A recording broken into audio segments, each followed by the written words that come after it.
আপনারা যে লন্ডনে যেটা ধরছিল আপনাকে আমি কিরোটা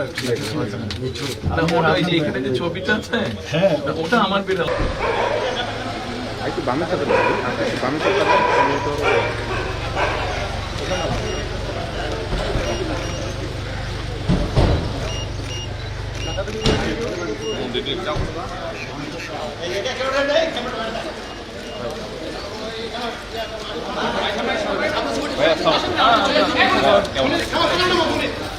ভাই আপনাদের সামনে যাচ্ছেন কেন? আপনাদের তো এখানে সামনে যাওয়ার কথা বলা হয়নি। কেউ সামনে যাবেন না।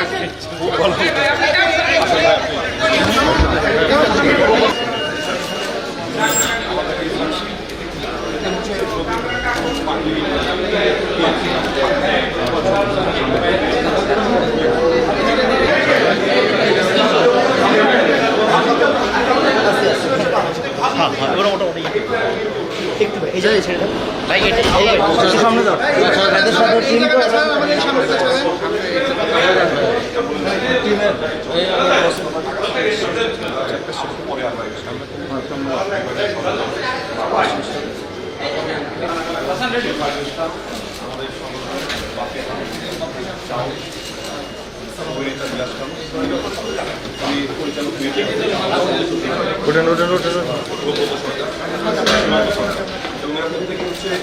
সাপ পড়া মানে আমার সাথে প্রত্যেকে দীর্ঘ বছর ধরে আমার সাথে কাজ করে এবং সাপে সবাই খুবই অভিজ্ঞ। সাপ সবে অভিজ্ঞ। সাপটা যেহেতু এক্সট্রিম একটা জিনিস, আমরা 355টা সাপ রেস্কিউ করেছি আগস্ট, সেপ্টেম্বর, অক্টোবর, নভেম্বর, শুধু ঢাকা জেলাতে। তার ভিতরে 351টা সাপ বিক্রি, রাসেল ফাইবার, বাকিগুলো বোকা। এত সাপ ঢাকা সিটিতে এটাকে কল্পনা করতে পারে। কারণটা হচ্ছে যেমন ধরেন বনশ্রী আজ থেকে 30 বছর আগে দেখলে এই এলাকা ছিল, এটা ওয়েটল্যান্ড ছিল, পৃথিবীর পিছনে সব ওয়েটল্যান্ড ছিল। 8 নম্বর নতুন এলাকা, উত্তরা দিয়ে 8 নম্বর সেক্টর, এগুলো নতুন এলাকা, আগে ওয়েটল্যান্ড ছিল। ওই এলাকাগুলোতে সাপ যে যখন এটাকে মাটি ভরাট করে বাসস্থান তৈরি করছে, ওই এলাকার যে সাপগুলো আছে ওরা বের হতে পারে, ওখানেই তাদের জায়গাটা সংকুচ হয়ে আসছে, ওরা ওর ভিতরেই টিকেছে। যে গর্তগুলো লিখে থাকে, যদি প্রচন্ড বৃষ্টি হয় টানা 3-4 দিন, গর্তগুলো পানিতে চৈতুর্য হয়ে যায়, তখন শুকনা স্থানের প্রতি এরা মানুষের বাসা হয়ে চলে আসে, তখন মানুষের সাথে কনফ্লিক্ট হয়। আগে মানুষ দেখে সাপ মেরে ফেলতো বা চুপি সারে সাপ মানুষকে কামড়ে আহত বা মেরে ফেলতো। এখন আমরা এই সার্ভিসটা দিচ্ছি মানুষকে রাত 2টা 3টা 4টা ঘুরে নিয়ে এসে আমরা আবার ন্যাচারে ছেড়ে দিই, বনাঞ্চলে ছেড়ে দিই। সেটা আমাদের ঢাকার আশেপাশে ভালো মনে করবো। তারপরে আমরা চলেছে সাপের যে বনাঞ্চল, যেই সাপের যে খাবার স্বল্পতা আছে, ওদের যে হ্যাবিটেট ওই প্ল্যান করেছি। যেমন রাসেল ভাইপার, এটা হচ্ছে চর অঞ্চলের সাপ। রাসেল ভাইপারকে আমরা এমন চর অঞ্চলে ছাড়ি যা 10-20 কিলোমিটারের মধ্যে কোনো মানব বসতি। তো এইভাবে প্ল্যান করে যে যেখানে থাকার কথা ওইভাবে ছাড়তে ওই জায়গাগুলো মানে খুব ঘুরে যাবে না সাপে, তখন না ঘুরবে না। এটা প্রত্যেকটা সাপই হচ্ছে আমরা ছাড়লেই যারা ওখানে থাকবে তারা ওরা ওদের মতো করে চলে যাবে। কিন্তু সাপটাকেও বাঁচাচ্ছি, মানুষেরও একটা সেফটির ব্যাপার আছে। তো এই জন্য আমরা একটু অদূরেই আছি।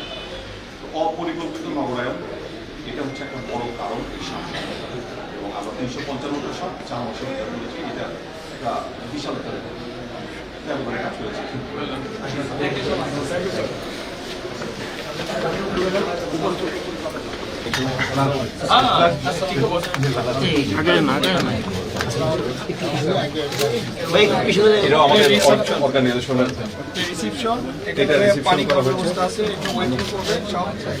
আর কিন্তু আপনাদের এই পেট বা পশু পাখির জন্য ওটি বা এই জিনিস সিলিং নিচু এই জন্য ভাড়া কম পাইছি আমরা। ভাড়া কম পাচ্ছি, 5 সাল হবে। এটা তো 1 লাখ টাকা ভাড়া হয়।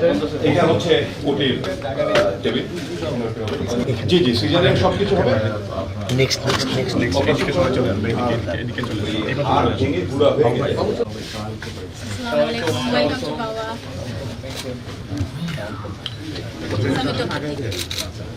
জি ডাক্তার কাফি ও এটা জানতে পেরেছেন? জি স্যার আমাদের কাছে এনেছে, আমরা হচ্ছে ওকে আলট্রা করে দেখবো।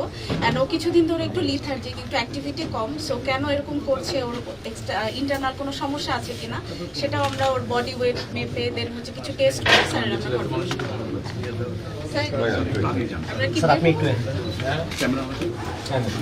ভয় পাবে কিন্তু। বের করার দরকার নেই, আমার মনে হয়।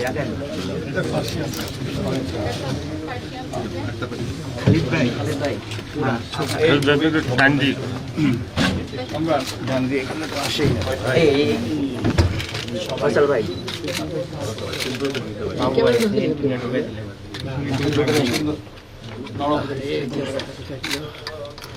ওনার দিয়ে গেছে।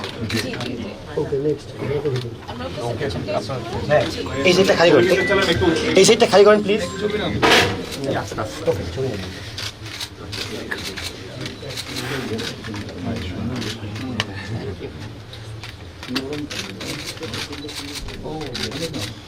আর আপনারা যে লন্ডনে যেটা ধরছিল আপনাকে কিন্তু আমি কিলোটা না, ওটা ওই যে এখানে যে ছবিটা আছে, হ্যাঁ ওটা আমার বিড়াল না, ওটা একটা মসজিদে।